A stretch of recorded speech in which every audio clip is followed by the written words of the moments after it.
శ్రీ సమ్మక్క సారలమ్మ మహాశక్తి జ్యోతిష్యాలయం మహాశక్తి పీఠం.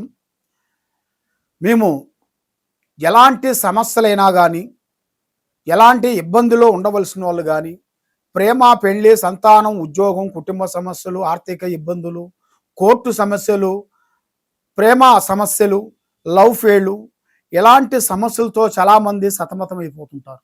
భూమి సమస్యలు కానీ, ఇల్లు సమస్యలు కానీ, కోర్టు సమస్యలు కానీ, ఆర్థిక ఇబ్బందులు కానీ, ఇలాంటి సమస్యలతో మీరు సతమతం అవుతున్నారా?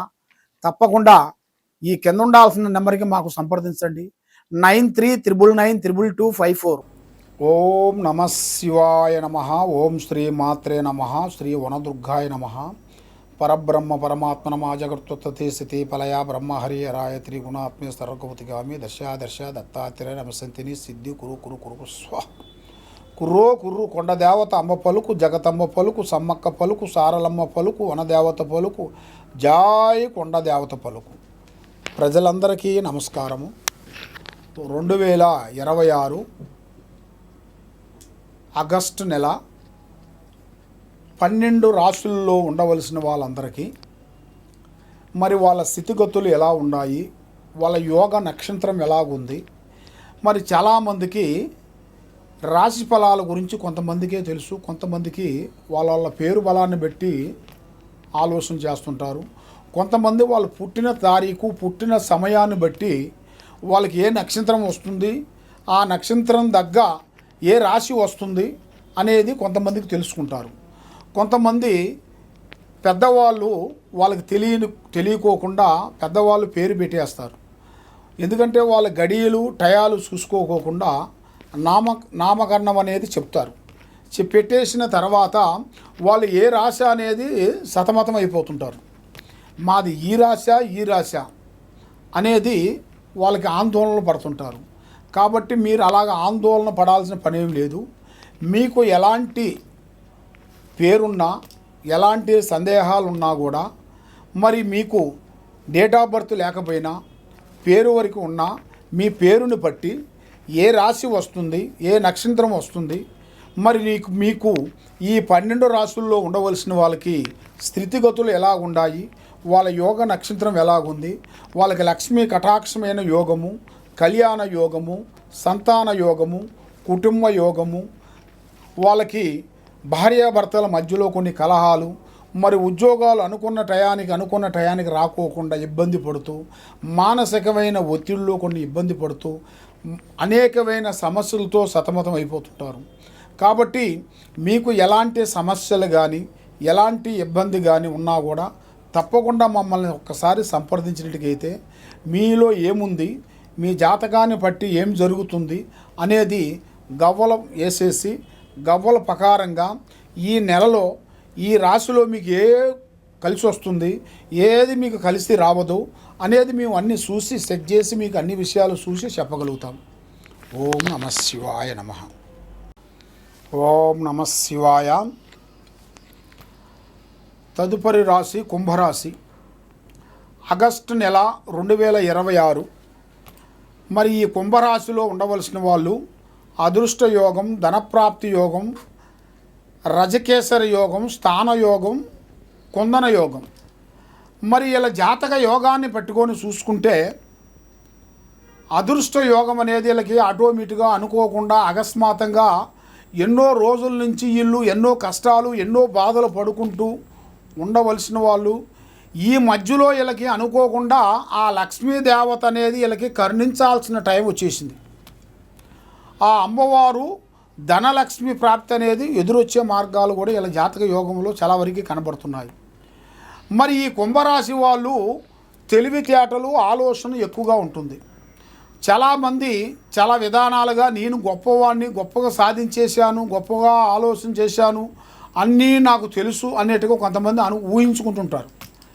కాబట్టి ఏ విషయమైనా కానీ, ఎక్కడ కానీ, ఏ విషయం ఎక్కడ మాట్లాడాలో అక్కడ మాట్లాడాలి. మనం ఎదుటివాడిని గౌరవించినప్పుడు మనల్ని వాళ్ళు గౌరవిస్తారు.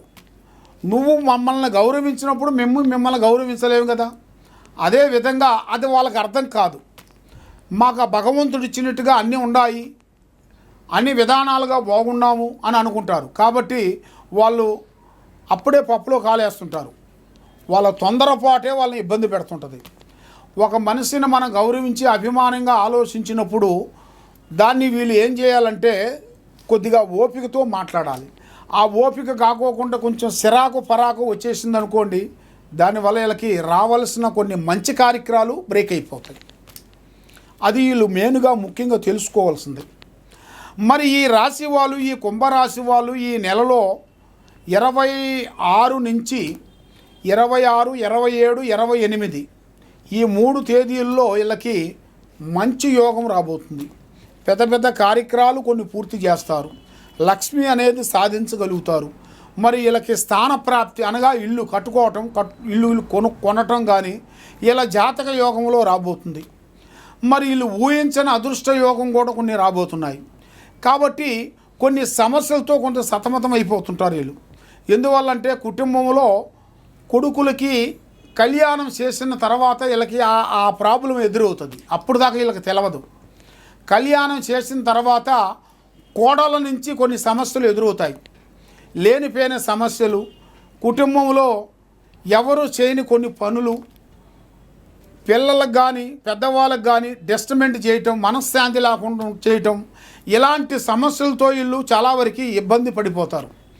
అప్పుడు వీళ్ళకి బలుపు వెలిగిద్ది. ఎందువల్ల అంటే అబ్బా మాకు ఈ సమస్య మేము ఊహించలేదు, ఎందుకు ఇలా జరిగింది, మేము ఇంత జాగ్రత్తగా పడేవాళ్ళం, మమ్మల్ని స్త్రీ ఇలాగా ఇబ్బంది పెట్టేసింది. వాళ్ళకి ఆటోమేటిక్గా ఆ సమస్య పెద్ద సమస్య వచ్చిపడిపోతుంటుంది. ఆ సమస్య వల్ల ఆస్తి గొడవలు అనగా అన్నదమ్ములు పిల్లలు మా పిల్లలకే దక్కాలి ఆస్తి అని అన్నదమ్ములు మధ్యలో ఉండవలసిన వాళ్ళు, ఎదుట్లో ఉండవలసిన అన్నదమ్ములు పిల్లల్ని గురించి వాళ్ళని చంపటమో, వాళ్ళకి లేనిపోయిన సమస్యలు తేవటమో, వాళ్ళని నీళ్ళల్లో వేయటమో చిన్నపిల్లల్ని, అలాగా వాళ్ళు చాలా వరకు అప్సెట్ అయిపోతుంటారు. అలాగా అప్సెట్ అయిపోయినప్పుడు వాళ్ళకి అర్థమవుతుంది. ఎందువల్ల అంటే అరే ఇంత పెద్ద సమస్య అయిపోయింది ఏమిటి, మా కోడలైనా ఇలాగ చేసిందని అత్తామామ బాధపడుతుంటారు. మొగుడు అరే నా భార్య ఇలా చేసింది ఏమిటి, ఏదైనా ఆస్తి కావాలంటే డబ్బులు కావాలంటే ఇచ్చేవాళ్ళం కదా, ఎందుకు ఇలా ఇంత పెద్ద సమస్యను పెట్టేసింది మాకు అని చాలా వరకు సతమతం అయిపోతుంటారు. కానీ ఇలాంటి సతమతం అయ్యేవాళ్ళు జాగ్రత్త పడాలి. జాగ్రత్త అంటే అన్ని విధానాల్లో జాగ్రత్త పడుతుంటారు. కానీ ఈ విషయంలో కూడా రాగానే ఏం చేస్తుంటారంటే కొద్దిగా అశ్రద్ధగా చేసి కొద్దిగా సమస్యని ఎక్కువగా చేస్తుంటారు. ఒక చిన్న సమస్య వచ్చిందనుకోండి, దాన్ని భూతద్దం వేసి చూస్తుంటారు. అదే వీళ్ళు చేసిన తప్పు.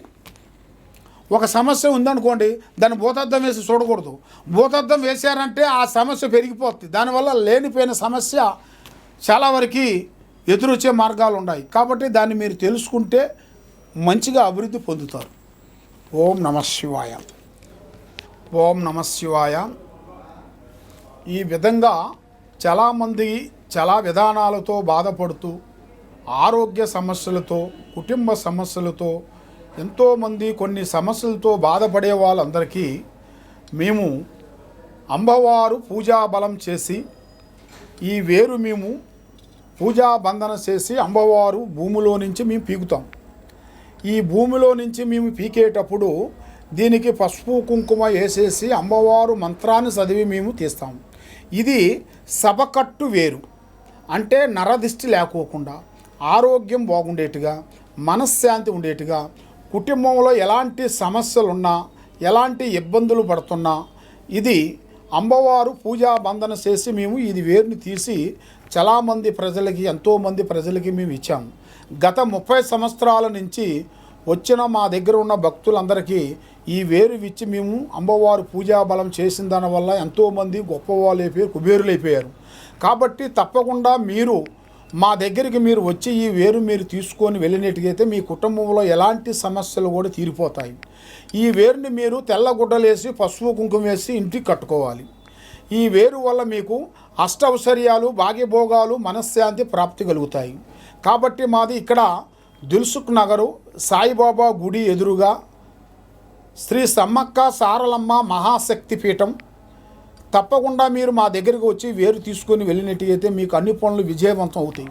లేదు మీరు ఎక్కడో నుంచి ఫోన్లు చేసి వేరే ఊరు నుంచి మీరు ఉన్నారనుకోండి, మరి మీరు మాకు ఫోన్ చేసి గురువుగారు మీ వేరుని మాకు కావాలంటే మీకు కొరియర్ ద్వారాగా మేము ఫ్రీగా మేము పంపించగలుగుతాము. కాబట్టి రిపీట్,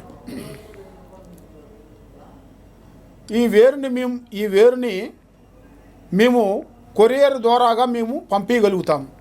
మీకు ఎలాంటి సందేహాలు ఉన్నా కూడా ఈ కింద ఉండాల్సిన నెంబర్కి మాకు సంప్రదించండి. మీ ఇంట్లో ఏముంది, మీ ఒంట్లో ఏముంది, మీ మీద ఏముంది, ఎలాంటి గ్రహాలు ఉన్నాయి, మరి మీకు ఎలాంటి ప్రాబ్లం జరుగుతుంది, ఎవరు మీకు చేతబడి చేస్తున్నారు, ఎవరు మీకు బాలావతి చేస్తున్నారు, మరి మీకు అబ్బాయిలు కానీ అమ్మాయిలు కానీ చదువులలో బ్రేక్ అయిపోతున్నారు, వాళ్ళు విద్యలో వ్యాపారాల్లో ఇబ్బందిగా కలుగుతుంది. మరి ఇలాగ అయిన వాళ్ళకి ఏ సమస్యలతో బాధపడుతున్నారో తప్పకుండా వాళ్ళ సమస్యలు మొత్తం మేము చూసి ఎలాంటి పరిష్కారం, ఎలాంటి సమస్యకైనా కూడా పరిష్కారం మన దగ్గర దొరుకుతుంది. ఈ కింద ఉండాల్సిన నెంబర్కి సంప్రదించండి.